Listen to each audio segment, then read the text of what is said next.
The goat had just toppled my produce display when her shriek cut through the air from the other side of the fence. "This is a violation of HOA Regulation 7.3.5. Her voice could have cracked crystal. My champion rooster, Chester, promptly crowed in her face, and I swear I saw her ears practically steam. 3 neighbors were already filming the drama, while the mailman just shook his head and carried on. By the time she finished her rant about unauthorized agricultural activity, my llama Ferdinand had eaten half the violation notice she'd been brandishing. That's when she shouted the line that sealed her downfall. "I demand half of everything you earn on this farm, or I'll have you shut down by Monday." My name is Daniel Morrison. 6 months ago, I inherited this 3-acre farm from my grandfather.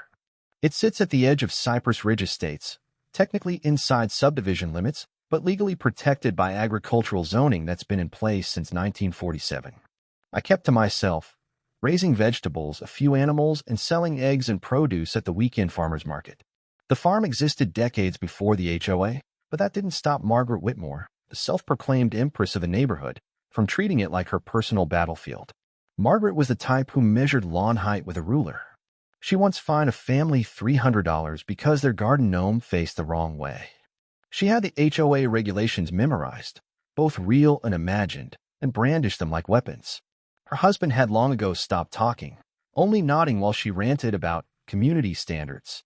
She cruised around in a white SUV with HOA president magnets slapped on the doors, though everyone knew she won unopposed because no one else wanted the headache. The real conflict began after I put out a little honor system stand at the subdivision entrance to sell my grandfather's honey. Margaret swooped in immediately, clipboard in hand, and declared it an unauthorized business. According to her, any commercial activity inside HOA territory required board approval and profit sharing. When I laughed it off, she narrowed her eyes and hissed, "We'll see about that, Mr. Morrison." The first violation notice showed up the very next morning. Apparently my chicken coop sat 3 inches too close to the property line. Never mind, it had stood there since 1962. The second accused me of excessive animal noise, though the only person who complained was Margaret herself. The third claimed my garden exceeded the subdivision's agricultural square footage limit, a hilarious charge, given that my land was zoned agricultural long before her precious HOA even existed. At first, I tried to handle it calmly. I attended the next HOA meeting and explained that my property had long-standing exemptions. Margaret turned purple and barked, "Those old zoning laws don't apply anymore. The HOA overrides all previous agreements." Some board members looked uneasy, but none dared contradict her. She then produced what she called a profit-sharing agreement, requiring every home-based business to surrender 50% of gross income to the HOA fund. When I asked to see the official charter that authorized it, she waved me off, claiming it was being updated and would be available soon. She even tried to make me sign her makeshift contract on the spot. It looked like she'd typed it up that morning in Comic Sans. One neighbor, braver than the rest, asked if the board had actually voted on it. Margaret snapped back that the board has emergency powers to impose financial measures and smiled like she just won. Of course, no such rule existed, but no one pushed back. After I refused to sign, the harassment escalated. She began showing up during my farmer's market prep, snapping photos, taking measurements, muttering about health code violations. And that was only the beginning. She called a county inspector 4 times in a single week, insisting I was running a black market slaughterhouse. After the 4th fruitless trip, the inspector told me he was considering filing harassment charges against her. That didn't stop Margaret. She tried staging a boycott of my farmer's market stall, handing out flyers that read, "Support your HOA, not outlaw farmers." Things went from petty to absurd when she mounted a surveillance camera aimed directly at my property, claiming it was for evidence collection. Soon, I was getting daily emails with timestamp reports. When my rooster crowed, when I pushed my wheelbarrow, when customers bought eggs. Each email closed with an invoice for her monitoring services, $1.50 an hour.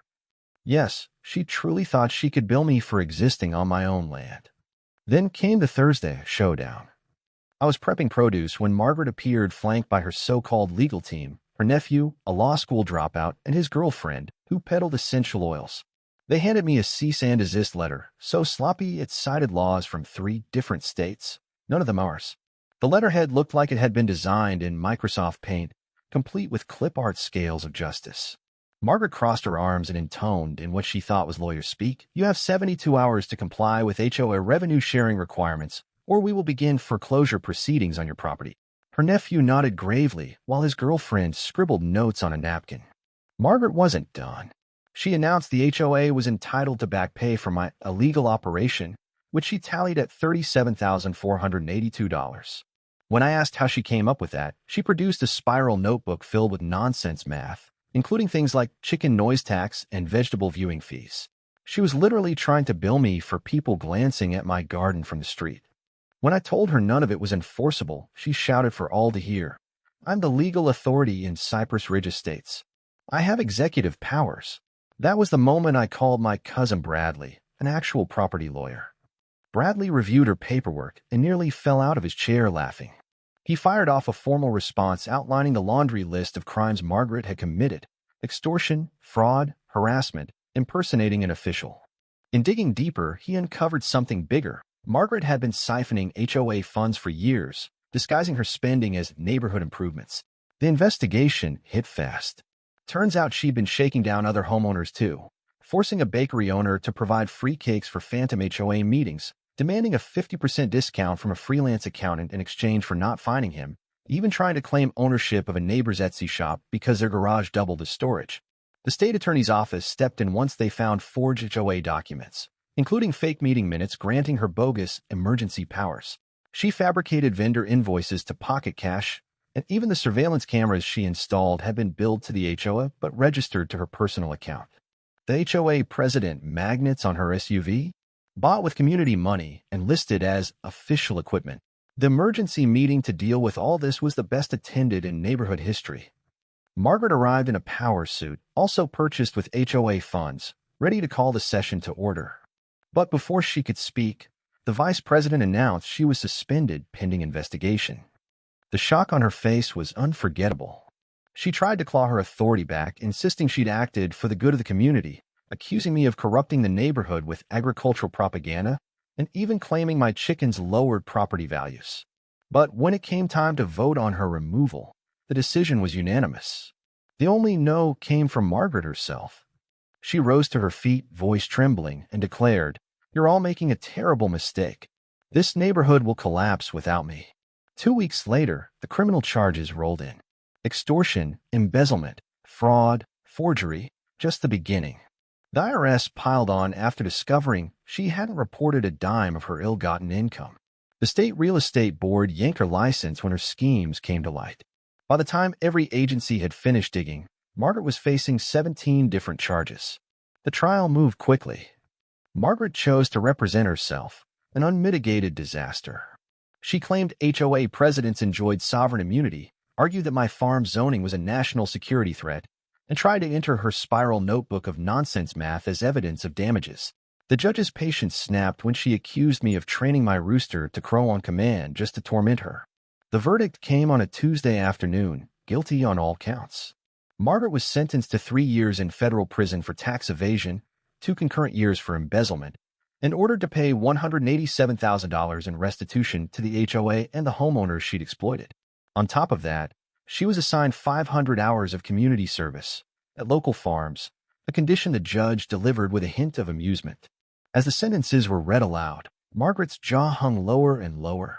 When the final total was announced, she collapsed in a dramatic faint, straight onto her hapless lawyer nephew, who wasn't remotely prepared to catch her.